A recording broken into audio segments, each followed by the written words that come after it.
اب غور سے سننا، بہت سی چیزیں تمہیں اس واقعے کے اندر ملیں گی۔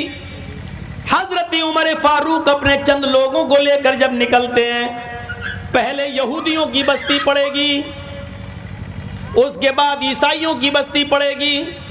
یہودیوں کی بستی میں سازش ہو گئی۔ سنو، عمر اور عمر کے لشکر والے نکل رہے ہیں، عمر کے ساتھی نکل رہے ہیں۔ یہودیوں نے کہا کہ عمر اور عمر کے ساتھیوں کے دلوں سے ایمان کیسے نکالا جائے، ایمان کی کمزوری پیدا کی جائے۔ یہودیوں نے اپنی نوجوان لڑکیوں کو نیم برہنہ کپڑے پہنا کر اپنے گھروں کی چھتوں پر کھڑا کر دیا اور ان کو گندے گندے بیہودہ اشعار، بیہودہ گانے یاد کرا دیے،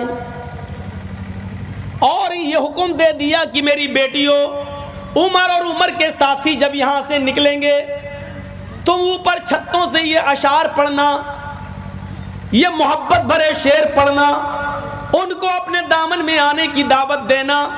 اگر تمہارے اشعار سن کر کوئی بھی بہک جائے اور وہ تمہیں اشارے سے بلائے تو تم بالکل منع مت کرنا، وہ تمہیں جہاں لے جائے چلے جانا۔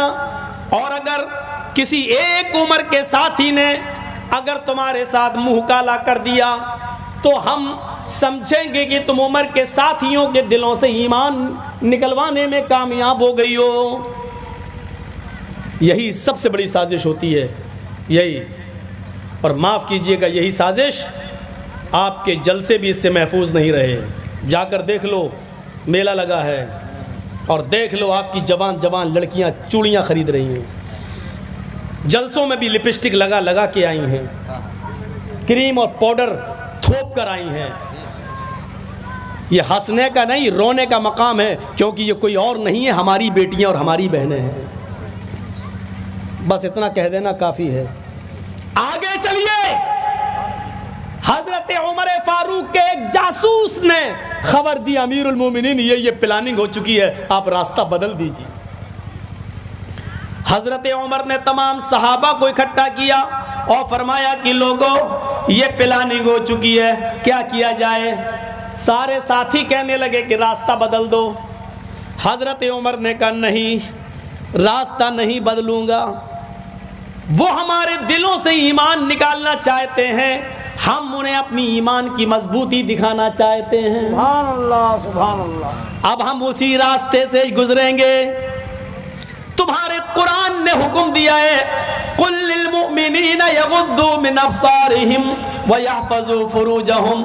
اے محمد صلی اللہ علیہ وسلم، مومن مردوں سے کہہ دو کہ جب وہ کہیں نکلا کریں، کہیں جایا کریں، تو وہ اپنی نگاہیں نیچی رکھا کریں، اپنی نگاہیں پست رکھا کریں، اپنی شرمگاہوں کی حفاظت کریں۔ لوگوں، ہم سب اسی راستے سے گزریں گے، وہ گندے گندے شعر پڑھ کے ہمیں بہکائیں گی، لیکن ہم لوگ قرآن کی آیتیں پڑھتے ہوئے، اپنی نظریں جھکاتے ہوئے ہم لوگ آگے نکل جائیں گے۔ اور سنو، میں تم سب کا میر کارواں ہوں، سردار ہوں، امیر ہوں، پریسیڈنٹ ہوں۔ پریسیڈنٹ آگے آگے چلتا ہے، لیکن میں اب تمہارے پیچھے پیچھے چلوں گا، تم سب میرے آگے آگے چلو گے۔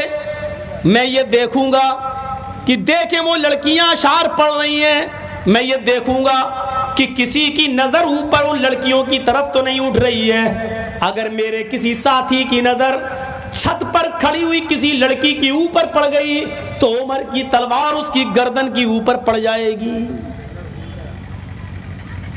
یہاں کس کی گردن پہ تلوار مارو گے؟ یہاں تو ایک لڑکی اگر تھوڑا سا میک اپ کی ہوئی ہے تو اس کی طرف سے نظر ہٹتی نہیں، حل میں مزید، اس سے بھی خوبصورت کوئی نظر آنی چاہیے۔ دوسری پہ پڑی، نہیں یہ بھی کم ہے، اس سے بھی خوبصورت۔ کسی کے اتنے ہاتھ کھولے، نہیں نہیں نہیں، اتنے اور دکھنا چاہیے، اتنا دکھا تو نہیں نہیں، یہاں تک دکھنا چاہیے۔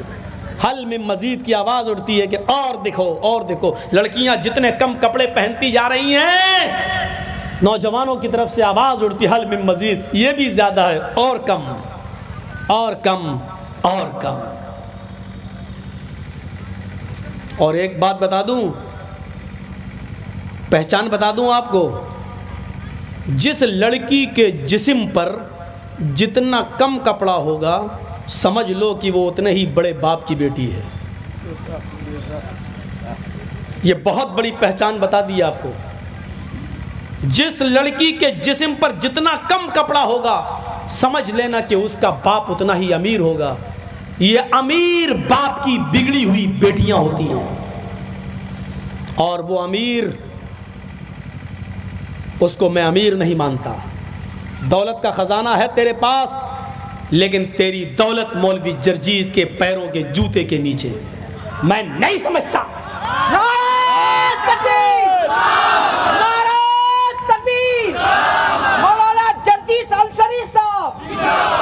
تو سب سے بڑا پھٹیچر باپ ہے, تو دنیا کا سب سے کنجوس باپ ہے جو اپنی بیٹی کو 5 میٹر کپڑا نہیں دے سکتا ہے.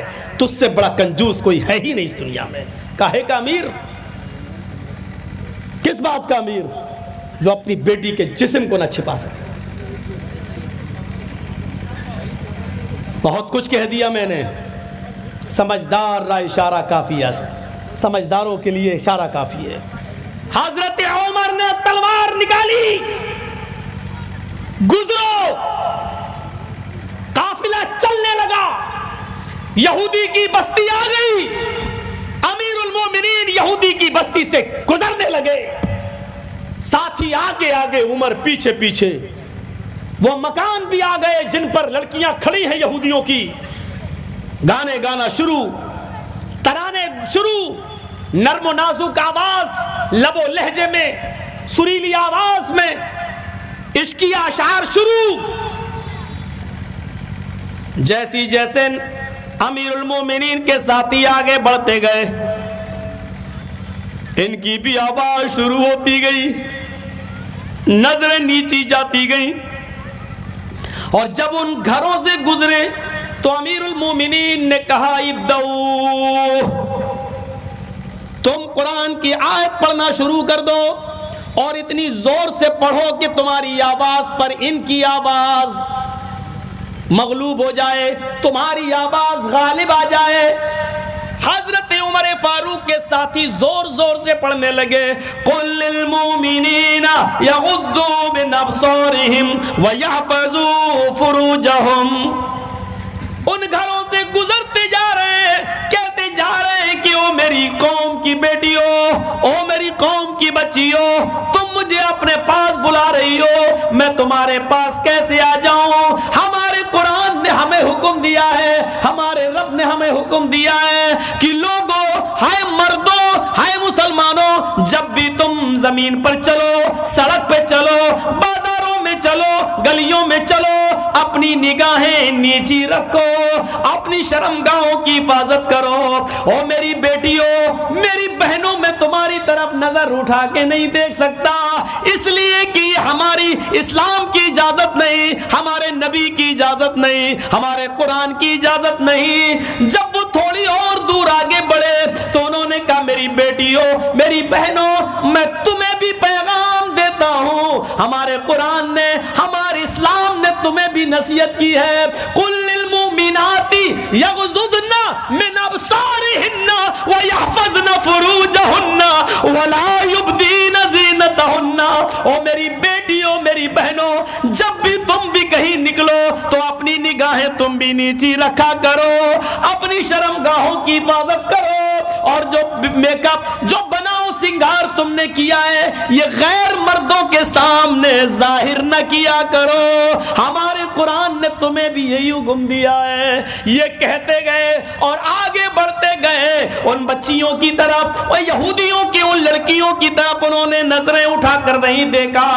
جب یہ آگے بڑھے اور تھوڑی دور آگے گئے, ان لڑکیوں نے اپنی چادریں اٹھائیں, اپنے جسم کو چھپایا, نیچے اتر آئیں, اور ساری لڑکیاں بھاگتے ہوئے کہنے لگی امیر المومنین اور ان کے ساتھیوں, مجھے اکیلے چھوڑ کر کہاں جا رہے ہو؟ میرے ماں باپ نے میری عزت و آبرو کا سودا کر دیا تھا, میرے ماں باپ نے میرے جسموں سے کپڑے اتروا دیے تھے, آپ نے ہمارے جسموں کی حفاظت فرمائی ہے. جس اسلام سے تم جڑے ہو اس سے مجھے بھی جوڑ دو, جس قرآن سے تم جڑے ہو اس سے مجھے بھی جوڑ دو, کیونکہ تم ہی وہ ہو جو اپنی بہن بیٹیوں کی حفاظت کر سکتے ہو.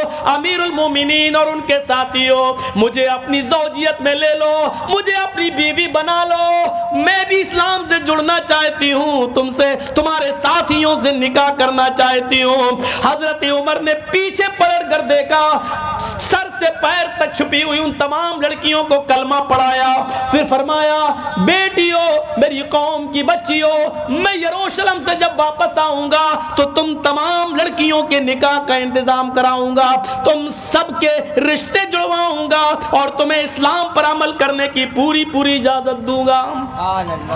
میرے بھائیوں, لڑکیوں نے کلمہ پڑھا, اشہدو ان لا الہ الا اللہ و اشہدو ان محمدن عبدہ و رسولہ. یہودیوں کی سازش ناکام ہوئی اور ان لڑکیوں کو اسلام کی دولت ملی. اب آگے چلیے, یہودیوں نے تو یہ سازش کی, یہودیوں کی بستی ختم, عیسائیوں کی بستی آتی ہے. یہاں ایک دوسرا منظر سامنے آتا ہے. جب عیسائیوں کی بستی میں امیر المومنین داخل ہوئے تو ظہر کی اذان کا وقت ہو گیا. صحابہ وضو بنانے لگے, مؤذن نے کھڑے ہو کر اذان دے دی, سب نے اپنی چادریں بچھائیں اور کھلے میدان میں نماز کی تیاری ہونے لگی. ایک عیسائی پادری آیا اور آ کر کہنے لگا, امیر المومنین آپ یہاں کیوں نماز پڑھیں گے؟ یہ میرا گرجا موجود ہے, یہ میرا گرجا موجود ہے, آپ یہاں نماز پڑھ لیجئے. حضرت عمر نے کہا نہیں, جس گرجا میں مورتی ہوتی ہے ہم اس میں نماز نہیں پڑھ سکتے ہیں, ہمارے مذہب میں اس کی اجازت نہیں ہے, تمہیں تمہارا گرجا مبارک ہو. اس نے کہا امیر المومنین آپ نے مجھے کوئی نئی چیز نہیں بتائی ہے, ہمیں معلوم ہے جہاں مورتی ہوتی ہے وہاں آپ نماز نہیں پڑھتے, ہم نے اپنے گرجا سے مورتی نکال لی ہے, جیسس کی, عیسیٰ مسیح کی ہم نے مورتی ہٹا دی ہے اور میں نے گرجا کو دھو دیا ہے, میں نے پاک چٹائیاں بھی بچھا دی ہے, آپ آئیے اور نماز پڑھ لیجئے. حضرت عمر نے کہا اب کوئی اعتراض نہیں ہے, جب مورتی نہیں ہے, زمین تو ساری کی ساری اللہ نے پاک کی ہے, بنائی ہے ہم سب کے لیے, اور اس پر پاک چٹائیاں بھی بچھی ہوئی ہیں, تو ہم تمہارے گرجا میں نماز پڑھ لیتے ہیں. حضرت عمر گرجا میں گھس گئے, صحابہ بھی گرجا میں پہنچ گئے. حضرت عمر امامت کے مصلی پہ آگے بڑھ گئے, آپ کے ساتھی آپ کے پیچھے کھڑے ہو گئے, اقامت کہہ دی گئی. حضرت عمر اللہ اکبر کہنے والے ہیں, اچانک آپ کے دماغ میں کیا آیا؟ آپ نے فرمایا ساتھیوں مجھے اس گرجا میں نماز نہیں پڑھنی چاہیے, نکلو. سارے صحابہ نکل گئے. اس عیسائی پادری نے کہا امیر المومنین کیا ہو گیا ہے؟ کہا کچھ نہیں میرے بھائی, کچھ نہیں, بعد میں بتاؤں گا. اس کے بعد کھلے میدان میں گئے اور وہاں چادریں بچھا کر آپ نے وہاں نماز پڑھ لی. وہ عیسائی رونے لگا, آپ نے اس عیسائی کو, امیر المومنین نے اس عیسائی کو اپنے گلے سے لگایا, میرے بھائی تو کیوں روتا ہے؟ اس نے کہا کہ میں نے اپنا گرجا دھویا تھا, جیسس عیسیٰ کی مورتی بھی ہٹائی تھی, اسٹیچیو بھی ہٹایا تھا, مجھے خوشی ہوتی اگر آپ ہمارے گرجا میں نماز پڑھ لیتے, لیکن آپ نے اندر جانے کی بات بھی نہیں پڑھی ہے, آپ نے تو مجھے انسلٹ کر دیا, ذلیل کر دیا.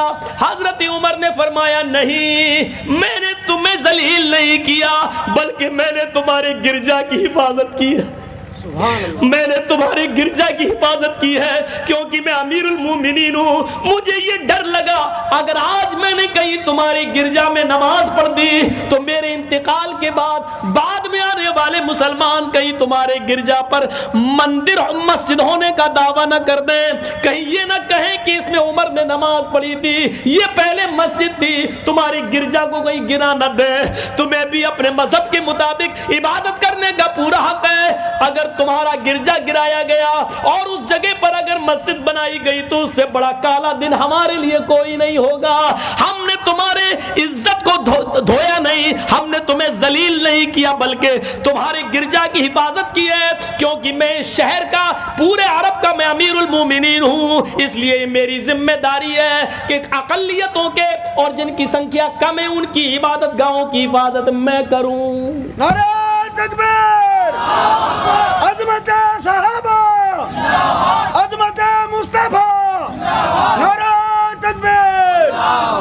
یہ اسلام نے سکھایا ہے، یہ عمر فاروق نے ہمیں بتایا ہے۔ اور مسلمانوں، میرا خطاب آج تم سے ہے۔ حضرت عمر کی اسی تعلیم کے مطابق میں تم سے گزارش کرتا ہوں، یہ چیز انڈیا ٹی وی والے نہیں دکھائیں گے، آپ کو یوٹیوب پہ ڈال کر عام کرنا ہے کہ جس بستی میں تمہاری تعداد زیادہ ہو اور تمہاری بستی میں ہندو بھائی کم ہو، سکھ بھائی کم ہو، جینی بھائی کم ہو، تو سنو، ہندوؤں کے مندر، جینیوں کے مندر، سکھوں کے گردوارے کی حفاظت کی ذمہ داری ہندوؤں سے زیادہ، سکھوں سے زیادہ، جینیوں سے زیادہ تمہارے اوپر عائد ہوتی ہے۔ تمہارے اوپر اس کی حفاظت کی ذمہ داری عائد ہوتی ہے۔ تمہیں سکھوں سے زیادہ ان کے گردواروں کی حفاظت کرنا ہے، ہندوؤں کے مندر کی حفاظت تمہیں ہندوؤں سے زیادہ اس مندر کی حفاظت کرنا ہے۔ جو ہوا ہے وہ ایک جانوریت تھی، دلی کے اندر کسی عبادت گاہ کو جلایا گیا، گرایا گیا، توڑا گیا، وہ حیوانیت تھی۔ ان کا تعلق نہ ہندو دھرم سے ہے، ان کا تعلق نہ مسلمان سے ہے، ان کا تعلق جانوروں سے ہے، حیوانیت سے ہے، دیش کے دشمنی سے ہے۔ اگر ان کے اندر انسانیت ہوتی تو کسی عبادت گاہ کو نہیں گراتے۔ بے شک بے شک بے شک۔ آپ سے میری گزارش ہے کہ حضرت عمر فاروق کے اس کارنامے کو یاد رکھنا، کیونکہ تمہارے نبی کی یہی شکشا ہے، تمہارے اسلام کی یہی دعوت ہے۔ میرے بھائیوں،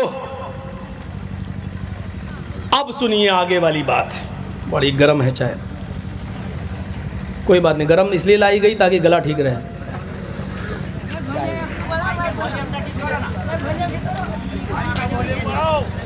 بھائی بار بار شکایت کیوں؟ ٹھیک ہے، ہمارے منہ ہٹا لے رہے ہیں نا تو اس کا یہ کٹ جائے گا سب جب سامنے آ جائیں گے۔ ایسا ہے، سنیے، میں منہ نہیں ہٹا رہا ہوں، میری بولنے کی سٹائل ہی ایسی ہے۔ بے شک۔ دوسری بات یہ کہ میں 20 سال سے تقریریں کر رہا ہوں، منہ کوئی میں آج پہلی بار تھوڑی ہٹا رہا ہوں۔ ہر جگہ کا مائک ٹھیک رہتا ہے، آپ کا منہ ہٹانے سے کیسے؟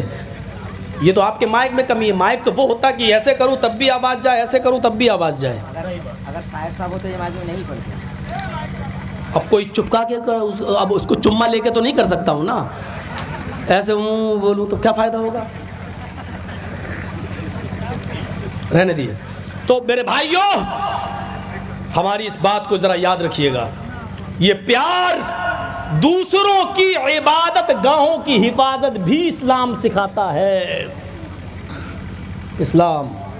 اور آپ ایسا کر کے دکھائیے، جتنی نفرتیں پھیلائی جائیں آپ اتنی ہی محبت کا پیغام دیجئے۔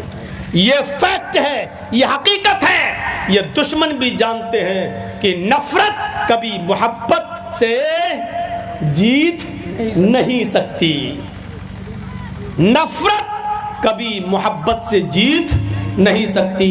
محبت چند دن مجبور تو ہو سکتی ہے لیکن ہار نہیں سکتی۔ کیسے ہار جائے گی؟ ہاریں گے نفرت کرنے والے، کہو انشاءاللہ۔ نفرتیں پھیلانے والے، کہو انشاءاللہ۔ الٹی گنتی اب ان کی شروع ہو چکی ہے اور انشاءاللہ ہو کر رہے گی۔ انشاءاللہ ہم بھی دعا کرتے ہیں کہ بار الہ، دیکھیے ہم دعا بہت کر رہے ہیں لیکن چبھے گی۔ کیوں؟ چور جس کے اندر ہوگا اس کو چبھے گی۔ زور سے کہیے گا آمین۔ ابھی نہیں، جب ہم دعا کریں زور سے کہیے گا، دعا کریے، اے اللہ ہمارے اس ملک کے اندر، ہمارے بھارت کے اندر ان لوگوں کو دیش کی ذمہ داری دے جو اس دیش کے اندر محبت کا پیغام بھر دیں۔ آمین۔ اے اللہ تو ہمارے اس ملک کے اندر ان لوگوں کو اقتدار دے دے، ان لوگوں کے ہاتھ میں اس ملک کی باغ ڈور دے دے جو ہندو، مسلمان، سکھ، عیسائی، جینی، بدھسٹ سب کو بھائی بھائی سمجھ کر سب کو لے کر چلیں۔ آمین۔ اے اللہ یہ تہجد کی نماز کا وقت ہے، دعا کی قبولیت کی گھڑی ہے، اس میں یہ بھی دعا کریے، اے اللہ تو ان لوگوں کو تباہ و برباد کر دے, نیست و نابود کر دے جو اس دیش کی ایکتا اور اکھنڈتا کو توڑ رہے ہیں. اے اللہ تو ان لوگوں کو برباد کر دے جو اس دیش کے بھائی چارے کو مٹا رہے ہیں. اے اللہ تو اس دنیا کے اندر ایسی دردناک اور کتے کی موت ان کو دے جو ہم ہندو اور مسلمانوں کو, سکھ اور عیسائیوں کو آپس میں لڑانے کا خواب دیکھ رہے ہیں. اللہ ایسی موت دے کہ ان کی آنے والی نسلیں بھی پیدا ہونے سے پہلے ان کی روح بھی کانپ جائے, جو لوگوں کے لیے نشان عبرت بن جائے. میں سمجھتا ہوں کہ میں نے یہ دعا کوئی خراب دعا نہیں کی ہے. اب جس کے دل میں چور ہوگا وہ کہے گا کہ ہمارے اوپر کہی گئی ہے, اور جو کہے ہمارے اوپر کہی گئی ہے سمجھ لو کہ وہی لڑا رہے ہیں اس دیش کو.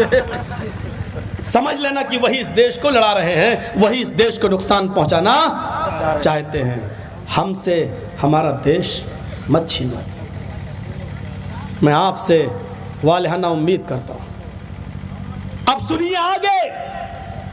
حضرت عمر روتے ہوئے کہتے ہیں عیسائی سے, پادری سے, ہم نے تمہاری گرجا میں نماز نہ پڑھ کے تمہیں ذلیل, تمہیں انسلٹڈ نہیں کیا ہے, بلکہ ہم نے تمہاری گرجا کی حفاظت کی ہے. جب گرجا توڑ کر مسجد نہیں بنائی جا سکتی ہے تو مندر توڑ کر مسجد کیسے بنائی جا سکتی ہے؟ اسلام صاف کہتا ہے جس مندر کو توڑ کے مسجد بنائی گئی وہاں ہماری نماز ہوگی ہی نہیں, ہوگی ہی نہیں, نہیں ہوگی. ہمیں خوشی ہے سپریم کورٹ کا فیصلہ ہم نے مانا, دیش میں امن, سپریم کورٹ کا فیصلہ کیوں نہیں مانیں گے, مانا, تسلیم کیا. لیکن خوشی اس سے بڑھ کر یہ ہے کہ سپریم کورٹ نے یہ کہا کہ مندر توڑ کر مسجد نہیں بنائی گئی تھی. جو الزام ہمارے اوپر لگتا تھا وہ دھل گیا. ہم یہی چاہتے تھے. اب تمہیں مل گئی کورٹ کا آدیش, لے لو بھائی, لے لو بھائی, لیکن ہم قیامت کی صبح تک اس کو مسجد مانتے ہیں, مانتے رہیں گے. کیونکہ سپریم کورٹ نے کہا ہے کہ 1947 کو مسجد تھی, 1949 تک مسجد رہی. تو جب کورٹ نے اس کو مسجد مانا تو ہم کیوں نہیں مانیں گے؟ ہاں اب اس میں تمہیں مل گئی, کوئی بات نہیں, آپ رہیے, بنائیے, شوق سے جو کرنا چاہو کرو. ہم بھی اس کو مسجد مانتے ہیں اور مانتے رہیں گے, یہ ایک الگ بات ہے. چلو میرے بھائیوں, اب حضرت عمر فاروق آگے بڑھے. امیر المومنین اب یروشلم کی طرف جا رہے ہیں. حضرت عمر جس اونٹ کے اوپر بیٹھتے تھے وہ اونٹ ان کا خادم اسلم چلاتا تھا. یہ طے ہوا تھا 1 میل تم پیدل چلو گے, میں اونٹ کے اوپر بیٹھوں گا, اور 1 میل میں اونٹنی کی لگام پکڑوں گا, تم اونٹ کے اوپر بیٹھو گے. غلام کو کہا نہیں نہیں آپ امیر المومنین ہیں, تو کیا ہوا, تم تھکو گے, تم پریشان ہو جاؤ گے, تم ہی چلاتے رہو گے اور میں بیٹھا رہوں گا. نہیں, یہ ہمارے نبی نے فرمایا اپنے غلاموں سے اتنا کام نہ لو جو وہ اٹھا نہ سکے. ہم تم سب برابر ہیں, یہ ہمارے نبی کی تعلیم ہے. غلام اور امیر سب برابر ہیں, آقا اور غلام سب برابر ہیں. 1 میل عمر بیٹھتے تھے, 1 میل ان کا غلام بیٹھتا تھا. غلام بیٹھتا تھا تو عمر اونٹ کی لگام پکڑتے تھے, اور عمر بیٹھتے تھے تو ان کا غلام. اسی حال میں بیت المقدس آ گیا.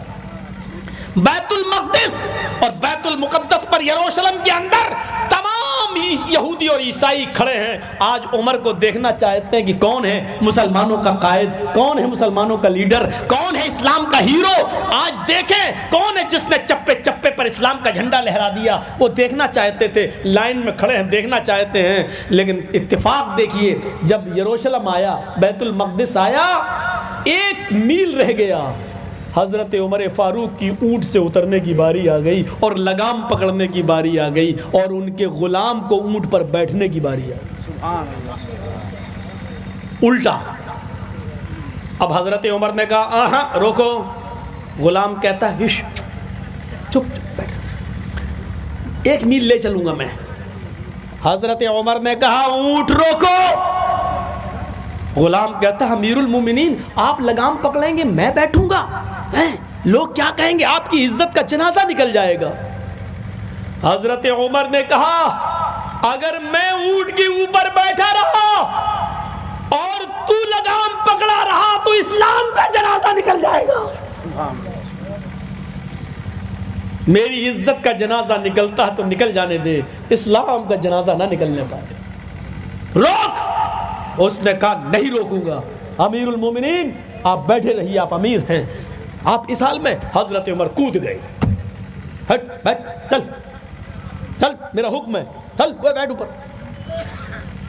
بیٹھ گیا. اب بات کیوں نہیں مانے گا؟ امیر المومنین اچھا نہیں لگ رہا. اچھا ہم تم دونوں پیدل چلیں. کیوں؟ بیٹھو, تمہاری باری آئی, بیٹھو. بٹھال دیا اور لگام پکڑ کے چل رہے ہیں بیت المقدس تک. یہودی اور عیسائی مسلمانوں سے کہہ رہے ہیں تمہارا امیر المومنین وہ ہے جو اونٹ کے اوپر بیٹھا ہوا ہے, بڑا پتلا دبلا ہے لیکن بڑا طاقتور ہے, پورے اسلام کا پرچم لہرا دیا. وہ امیر المومنین ہے جو اونٹ کے اوپر بیٹھا ہوا ہے. اور مسلمان کہتے ہیں نہیں, اے یہودیو اے عیسائیو, میرا امیر المومنین وہ نہیں ہے جو اونٹ کے اوپر بیٹھا ہے. ہمارا امیر المومنین تو وہ ہے جو اونٹنی کی لگام پکڑے ہوئے ہے. اس کی باری پکڑنے کی آ گئی, اس نے اپنا حق اپنے غلام کو نہیں دیا, اس نے اونٹنی کی لگام پکڑ لی اور غلام کے اونٹ پر بیٹھنے کی باری آ گئی. اس نے اس کو اونٹ پر بٹھایا کیونکہ وہ سب کچھ کر سکتا ہے لیکن انصاف کا گلا نہیں گھونٹ سکتا, نیائے کا گلا نہیں گھونٹ سکتا. سبحان اللہ. حضرت عمر اسی حال میں اونٹنی کی لگام پکڑ کر بیت المقدس کے دروازے پر پہنچے اور وہاں کھوٹی سے اونٹنی کو باندھا. مسجد کے اندر گئے, 2 رکعت نماز پڑھ کر باہر نکلے. جب باہر نکلے تو حضرت عمر کا یہ عدل, یہ انصاف دیکھ کر دروازے کے باہر بہت سے یہودی اور عیسائی ایسے تھے کہ ان کی زبان سے کلمہ نکل رہا تھا, اشہد ان لا الہ الا اللہ واشہد ان محمدن عبدہ ورسولہ. عمر تیرے انصاف کو دیکھ کر مجھے حیا آ گئی, اب اسلام قبول کرنے کے علاوہ میرے پاس کوئی چارہ نہیں. سبحان اللہ. یہ عدل اور یہ انصاف اگر ہمارے ملک کے اندر قائم ہو جائے, امیر اور غریب کے درمیان سے فرق مٹ جائے, تو میرے بھائیوں اس دیش کے اندر امن اور شانتی کی گنگا بہنے لگے. یہ ہونا چاہیے. ہمارا ملک دنیا کا سب سے بڑا سیکولرزم جمہوری ملک ہے. یہاں سے زیادہ جمہوریت, یہاں سے زیادہ اپنی بات کو پوری آزادی کے ساتھ کہنے کا ادھیکار کسی دوسرے ملک کے اندر نہیں ہے. اور یہ ہمارے دیش کے پردھان منتری مودی جی کی دین نہیں ہے, یہ مت سمجھنا. یہ گرہ منتری جی امت شاہ کی دین یہ نہیں ہے. یہ اپنی بات کو آزادی کے ساتھ کہنے کا حق ہمارے اس دیش کے سمویدھان نے, قانون نے ہمیں دیا ہے. بابا امبیڈکر نے دیا ہے, ان کے بنائے ہوئے قانون نے دیا ہے, مہاتما گاندھی نے دیا ہے. میرے بھائیوں, یہ کسی کی ببوتی نہیں ہے, یہ ایک سمویدھان نے یہ حق ہمیں دیا ہے, قانون نے ہمیں یہ حق دیا. اور ہم اسی قانون کی دہائی, آج جتنی بھی جگہ پر امن پروٹیسٹ احتجاج ہو رہے ہیں, جتنی بھی جگہ ہو رہے ہیں, یہ کیا ہے؟ یہ احتجاج اسی سمویدھان کا ایک حصہ ہے. ہمیں سمویدھان اجازت دیتا ہے. شاہین باغ پہ بیٹھی ہوئی عورتوں کے بارے میں بھی سپریم کورٹ نے کیا کہا ہے؟ کیا کہا ہے؟ یہ کہا ہے کہ راستہ نہ روکا جائے, لیکن پروٹیسٹ احتجاج ان کا سمویدھانک رائٹ ہے, ان کا سمویدھانک حق ہے. ٹھیک ہے, راستے پر سپریم کورٹ جو فیصلہ کرے گا ہم اس کو بھی مانیں گے. میرے بھائیوں, ہمیں اس دیش میں رہنا ہے تو سمویدھان کو ماننا ہے. ہمیں اس ملک میں رہنا ہے تو ہمیں سمویدھان کو ماننا ہے. اور کیوں نہیں مانیں گے؟ اس دیش سے محبت, اس دیش سے پیار یہ ہمارے نبی نے ہمیں بتایا ہے. آپ کو معلوم ہے؟ اور میڈیا والوں سنو, ہم سے زیادہ دیش بھکتی کی تقریر کون کرے گا؟ سنو, ہمارے نبی جب مکہ سے نکالے جا رہے اور مکے میں جب پریشان کر دیا گیا, مکہ چھوڑ کے جب مدینے جاتے ہیں تو آپ آخری دیدار خانہ کعبہ کا کرتے ہیں اور اس کا غلاف پکڑتے ہیں تو روتے ہوئے کیا کہتے ہیں؟ اے کعبہ مجھے تیرے باشندوں نے مجبور کر دیا ہے، اگر مجھے تیرے باشندے مجبور نہ کرتے، مجھے اس مکے کے رہنے والے اگر مجبور نہ کرتے تو میں تجھے چھوڑ کے کبھی نہیں جاتا۔ جب آپ گئے، سنیے وطن کی محبت، جب آپ گئے مکے سے نکل کر مدینے کے بارڈر میں قدم رکھتے ہیں تو پلٹ کے پھر مکے کی طرف دیکھتے ہیں۔ مکے کی طرف دیکھنا اس بات کا اشارہ ہے کہ وطن کی محبت ہمارے دل سے نہیں نکل رہی ہے۔ حضرت ابراہیم بھی جب ان کے باپ آزر نے ان کو عراق سے نکالا، اور جب عراق سے وہ اور لوط علیہ السلام اور ان کی بیوی سارہ، لوط علیہ السلام اور ابراہیم کی بیوی سارہ جب عراق سے نکلتی ہے، نہیں رہنے دیا جاتا ہے، عراق والوں نے نکالا، اور کی بستی سے نکالے گئے، اور جب عراق سے نکل کر ملک شام سیریا پر قدم رکھتے ہیں تو حضرت ابراہیم عراق کو پلٹ کر دیکھتے اور کیا کہتے ہیں؟ قرآن پڑھیے، انی ذاہب الی ربی سیہدین۔ اے عراق، اے میری بستی، اے وطن، میں تیری محبت کو خیر آباد کہہ کر، میں تیری محبت کو قربان کر کے میں اپنے رب کی طرف جا رہا ہوں، جہاں وہ لے جائے گا میں اس بستی کی طرف جا رہا ہوں۔ یہ نبیوں نے ہمیں بتایا، یہ رسولوں نے بتایا کہ وطن کی محبت ہمارے دل سے نہیں نکلنا چاہیے، یہ ہمارے قرآن کی تعلیم کا حصہ ہے۔ میں کیسے اس دیش کی محبت کو اپنے دل سے نکال دوں، میں اس دیش سے پیار کیسے اپنے دل سے نکال دوں، یہ ہمارے ایمان کا حصہ ہے کہ ہم اس دیش سے پیار کریں، اس دیش سے محبت کریں۔ مدینہ جانے کے بعد پڑھیے میرے بھائیو زاد المعاد ابن قیم کی، مدینہ جانے کے بعد اللہ کے رسول جب مدینے میں سوتے تھے تو سوتے ہوئے آدھی رات کے بعد کروٹ آپ کی، چہرہ آپ کا مڑ جاتا تھا۔ صحابہ نے کہا آپ کا چہرہ ادھر کیسے گھوم جاتا ہے؟ آپ نے پوچھا صحابیوں جانتے ہو ادھر کیا ہے؟ صحابہ نے کہا نہیں، کہا ادھر میرا شہر مکہ ہے اور وطن کی محبت میرے دل سے نہیں نکلتی، مکے کی محبت میرے دل سے نہیں نکلتی۔ میرے بھائیوں وطن سے محبت کرنا یہ ہمارے نبی نے ہمیں سکھلایا ہے، یہ اسلام نے ہمیں بتایا ہے، اس لیے اس وطن سے ہمیں اور آپ کو سب کو پیار کرنا چاہیے، محبت کرنا چاہیے۔ اس لیے یہ بھی گزارش ہے آپ سے کہ پروٹیسٹ احتجاج کرو تو پرامن کرو، لیکن دیش کی سمپتی کو نقصان بھی نہیں پہنچنا چاہیے، توڑ پھوڑ بھی نہیں ہونی چاہیے، اس لیے کہ یہ دیش ہمارا ہے اور دیش ہمارے گھر کی طرح ہے اور اپنے گھر کو کوئی نقصان نہیں پہنچاتا۔ میرے بھائیوں ہمیں اور آپ کو اس دیش کی سمپتی کو نقصان نہیں پہنچانا چاہیے، جو اس دیش کی سمپتی کو نقصان پہنچاتا ہے گویا کہ وہ اپنے گھر کو نقصان پہنچا رہا ہے، اپنے گھر کو